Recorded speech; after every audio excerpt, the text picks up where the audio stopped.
آپ سارا دن نہ کھا کر نہ پی کر روزہ رکھ رہے ہیں، لیکن کیا آپ جانتے ہیں کچھ ایسے اعمال بھی ہیں جن کی وجہ سے اللہ کے نزدیک آپ کے روزے کی کوئی قدر ہی نہیں رہتی؟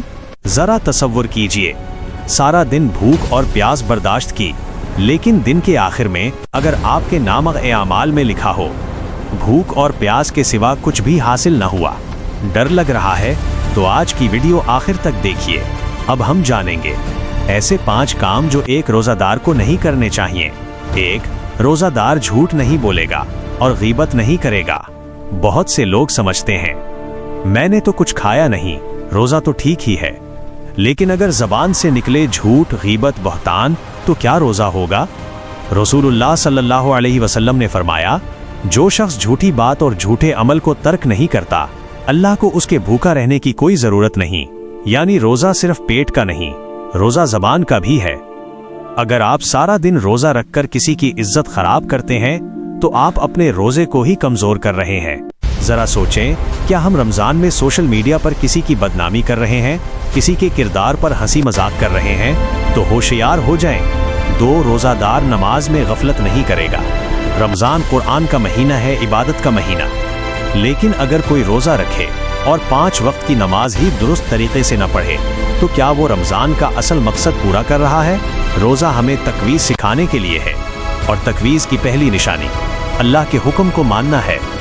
روزہ رکھ کر اگر فجر سوتے ہوئے گزار دیں، ظہر کام کے بہانے چھوڑ دیں، تراویح سے بچتے رہیں، تو ہم کیسے برکت کی امید کریں؟ 3. روزہ دار آنکھ اور کان کے گناہوں سے بچے گا۔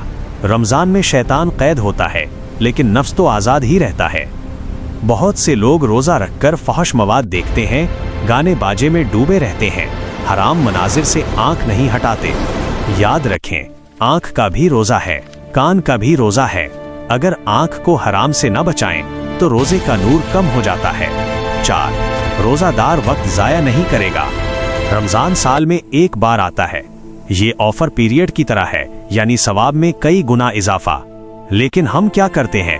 گھنٹوں موبائل اسکرول کرتے ہیں، غیر ضروری گپ شپ کرتے ہیں، سوتے ہوئے دن گزار دیتے ہیں۔ ذرا سوچیں، اگر آپ کو کہا جائے 30 دن کے لیے آپ کے ہر نیک عمل کا اجر 70 گنا ہوگا، کیا آپ وقت ضائع کرتے؟ 5. روزہ دار غصہ اور جھگڑا نہیں کرے گا۔ روزے کی ایک بڑی تعلیم ہے خود پر قابو پانا۔ رسول صلی اللہ علیہ وسلم نے فرمایا، اگر کوئی جھگڑا کرنے آئے تو کہے میں روزہ دار ہوں، لیکن حقیقت میں کیا ہوتا ہے؟ معمولی بات پر ہم مشتعل ہو جاتے ہیں، سڑک پر، بازار میں، گھر میں غصے سے پھٹ پڑتے ہیں۔ روزہ صرف بھوک برداشت کرنے کا نام نہیں، روزہ کردار کو قابو میں رکھنے کا نام ہے۔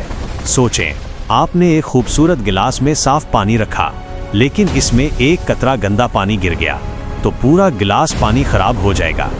بالکل اسی طرح سارا دن کی عبادت، قرآن کی تلاوت، دعا، ایک بڑا گناہ ان عبادتوں کو برباد کر سکتا ہے۔ رمضان صرف روزہ رکھنے کا مہینہ نہیں، یہ خود کو بدلنے کا مہینہ ہے۔ ہم ان لوگوں جیسے نہ ہوں جو روزہ رکھ کر صرف بھوک اور پیاس ہی پاتے ہیں۔ آئیے آج ہی سے نیت کریں، میرا روزہ مکمل روزہ ہوگا، پیٹ کا روزہ، آنکھ کا روزہ، زبان کا روزہ، دل کا روزہ، کیونکہ شاید یہی ہماری زندگی کا آخری رمضان ہو۔ اللہ ہمیں سب کو حقیقی روزہ دار کے طور پر قبول فرمائے، آمین۔